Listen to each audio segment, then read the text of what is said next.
왜 의사가 됐어요? 라고 물어보고 싶은 거예요. 거기에 대한 대답 중에 제일 빈도수가 높은 1번 대답이 뭔지 아세요? 점수 맞춰서 갔어요. 공부 잘해서 고르다 보니까 의대 간 거예요. 이런 대답이 엄청 많죠. 지금 세대들, 지금 대학생들, 젊은 의사들 물어보면 실제로 면접에서 그렇게 대답한 경우들이 많다고 하더라고요. 사실이잖아요. 거의 대부분 그래요. 근데 저 때만 하더라도 그래도 약간의 낭만 같은 게 있었는데 뭐 운수를 뱉은 의사가 되고 싶다 뭐 이런 약간 오그라드는 얘기들이, 사실 저는 경영학과 가고 싶었어요. 대기업 취직해서 막 큰 프로젝트 하고 임원 도전해보고 이런 삶을 살아보고 싶었어요. 그러다가 혹시나 재밌으면 제 사업을 해볼까 뭐 이런 생각, 어릴 때 그런 생각이 있었어요. 아니 그래서 경영학과 가고 싶어서 진짜 제 책상에 붙어 있었어요. 서울대 경영학과. 말이 헛나왔어. 경영외과라고 나왔어. 서울대 경영학과라고 제 책상에 머리맡에 이렇게 붙여놨었어요. 중학교 1, 2학년 때는 붙어 있었어요.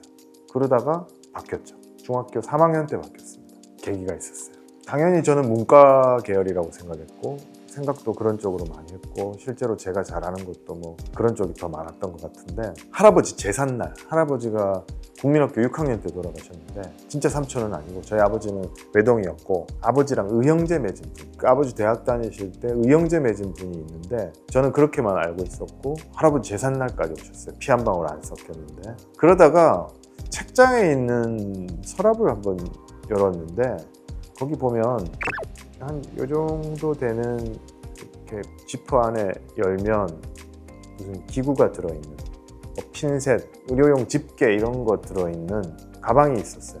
그러니까 저희 아버지가 생물 교사셨거든요. 중학교에서 생물을 오래 가르치다가 퇴직을 하셨는데, 그래서 저는 당연히 그 해부할 때, 동물 해부할 때 쓰는 기구인 줄 알았어요. 실제로 동물 해부할 때도 그런 기구들을 쓰거든요. 그때 쓰셨던 건가 보다 생각을 했었는데 삼촌이 그걸 보시더니 깜짝 놀라면서 야, 이게 아직까지 있었어 하면서 하나씩 보시는 거예요. 이거 아세요? 그랬더니 이거 너가 아버지가 직접 한 땀 한 땀 꼬매서 바느질해서 만든 가방이다 그러려니 생각했는데, 직접 가방 만들고 그 안에 기구들은 이제 사서 넣은 거라고 하시더라고요.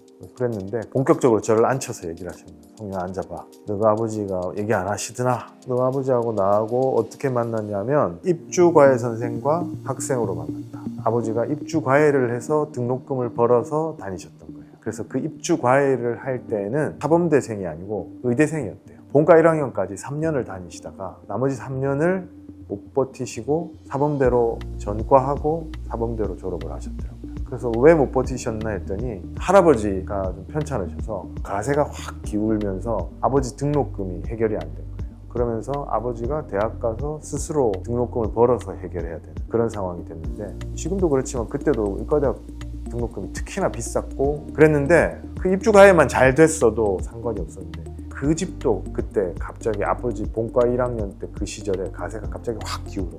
그 집에서 아버지 등록금을 대주고 있으셨는데 숙식과 등록금을 다 해결해주고 계셨는데 그 집이 그 대학병원 근처에 있었어요. 갑자기 그게 안 되면서 등록금이 해결이 안 돼서 과를 옮기셨더라고요. 그걸 제가 중학교 3학년 때 알았어요. 그때 처음 알았어요. 아버지가 얘기를 해주신 적이 없었어요. 그래서 제가 책상 앞에 있던 서울대 경영학과를 뗐어 버렸어요. 바꿨어요. 무조건 의대. 그 얘기를 듣고 보니까 아버지가 좀 안 돼 보이는 거예요. 선생님도 좋은 직업이지만 제가 봤을 때는 아버지가 학교 선생님보다는 교사보다는 뭔가 좀 더 큰 일을 하셨으면 좋았을 것 같은 그런 생각이 늘 들었었는데, 그날 얘기를 딱 들은 이후로 아버지가 약간 처량해 보이는 거예요. 또 그런 생각을 했던 이유가 아버지랑 과를 바꾼 분이 있었어요. 의과대학 정원이 정해져 있으니까 아무나 들어오고 싶어도 못 들어오니까 아버지가 나가야만 그 자리로 누군가가 들어오는 거예요. 돈 많은 집 아들이 아버지 자리로 들어오고 아버지는 그분이 다니던 과로 가고 이런 시절이 있었던 거예요. 그러면서 등록금을 일부 해결하고, 예전에 대한민국이 힘들던 시절에는 그런 것도 뭐 있었다 그러더라고요. 근데 그분의 존재를 제가 그래서 아버지를 통해서 듣게 됐죠. 그래서 그분은 뭐 하시냐 그러니까 얘기 안 하시다가 어느 날 버스 터미널 근처를 지나는데 아버지가 저기다 그러시더라고요. 큰 건물이, 터미널 근처에 큰 건물, 병원 건물이 있는데 그 아버지랑 바꿨던 그분이 하던 건물이 딱 보이는 거예요. 교사 생활을 하면서도 저를 잘 키워주셨고 뭐 그렇다고 해서 제 생활이 엄청 어렵고 그런 건 절대 아니었는데 그냥 아버지가 조금 안 돼 보이는 거예요. 아버지가 더 크게 되고 더 잘하실 수 있고 더 행복하게 지내실 수 있었는데 그 몇 년을 못 버티셔가지고 속에 울분이 많을 것 같은 그런 느낌이 드는 거예요. 그래서 그냥 바꿨어요. 서울대 경영학과 떼고 무조건 의대로 바꿨어요. 그게 사실 선생님 마음대로 안 되죠. 공부라는 그렇죠. 공부를 해야죠. 제가 그래서 고등학교 때 진학 상담을 하잖아요. 너 의대 가겠습니다 했더니 선생님이 넌 못 가. 너 안 돼. 너 공부는 잘하는데 의대는 못 가. 너는 문과 성향이라 완전 문과 성향이라 의대는 못 가. 너 안 돼. 아닙니다. 저 무조건 의대 갈 겁니다. 아버지의 그런 자극이 없었으면 책상 앞에 괜히 서울대 경영학과 붙여놓고만 있고 서울대 경영학과 못 갔을 것 같아요. 아버지 때문에 그렇게 막 좀 열심히 했죠. 목표를 세우고 동기부여가 되니까 공부를 열심히 해서 의대 갈 수 있었던 것 같아요. 당시에. 의대 딱 가졌을 때 그러면 아버지의 반응은 어떠셨어요? 모르는 척? 일단 제가 의대를 가겠다고 했을 때 아버지가 말리셨어요. 가지 말라고 하셨어요. 너 하고 싶은 거 해야지. 그렇게 하면 안 된다. 그리고 의대 생활 그리고 의사 생활이 상당히 힘들다는 걸 아셨기 때문에 누군가의 등 떠밀려서 가면은 괴롭다. 그러니까 가지 마라. 그런 결정하지 말고 그냥 너 하고 싶은 거 하지 의대 가지 마라. 반대를 하셨어요. 제가 그냥 무조건 간다고 했죠. 그래서 갔었어요. 그래서 합격을 하고 나니까 말씀을 안 하시는데 좋아하셨죠. 티를 안 내려고 하시는데 보였죠. 나의 못다의 꿈을 애한테 떠넘기고 정말 이런 부모들이 있어요. 그래서 제가 아버지를 존경했죠. 그런 과정에서도 아버지하고 더 끈끈한 면이 있었던 거예요. 저는 이런 이유로 의대를 간 사람이기 때문에 그냥 전교 1등이면 무조건 의대 지원하는 이런 사회 풍토, 공부만 잘하면 무조건 의대 가야지 이런 사회 풍토가 너무 안타까워요.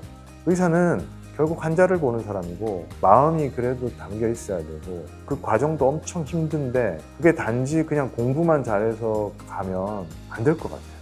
얼마나 괴롭겠어요. 그게 단지 돈벌이 수단으로만 있으면 평생 그 업을 해야 되는데 매일 환자 볼 때마다 한 분 한 분 볼 때마다 얼마나 힘들겠어요. 그래서 제가 원래는 문과에서 경영학과 가려고 했는데 저희 아버지 때문에 한번 자극받고 서울대 신경외과에서 여러 선후배님들, 교수님들한테 도움을 많이 받아서 제가 신경외과 전문의가 됐죠. 참 고마운 분들이고 제가 의사가 되게 해주신 분들입니다. 이 자리를 빌어서 저희 아버지한테도 감사 인사 올리고요. 그리고 저희 선후배 교수님들한테도 고맙다는 말씀 꼭 드립니다. 감사합니다. 그리고 마지막으로 그러던 저희 아버지가 암투병 중이세요. 아버지가 사실 건강이 많이 안 좋으시고 같이 지낼 수 있는 날이 얼마 안 남은 것 같아요. 아버지한테 감사의 마음을 전하기 위해서 오늘 이런 거 사실 찍자고 제안을 한 거예요. 돌아가시기 전에 이 영상을 꼭 보여드리고 싶었어요. 누구나 죽음을 맞이하잖아요. 근데 아직 끝은 아니지만 그 서서히 그렇게 되는 과정에서 아버지가 하셨던 여러 가지 결정이나 행동을 보고 역시나 우리 아버지는 존경할 만한 분이다. 대단하다. 이런 생각을 요즘 많이 하고 있습니다. 아버지 다시 한번 감사합니다.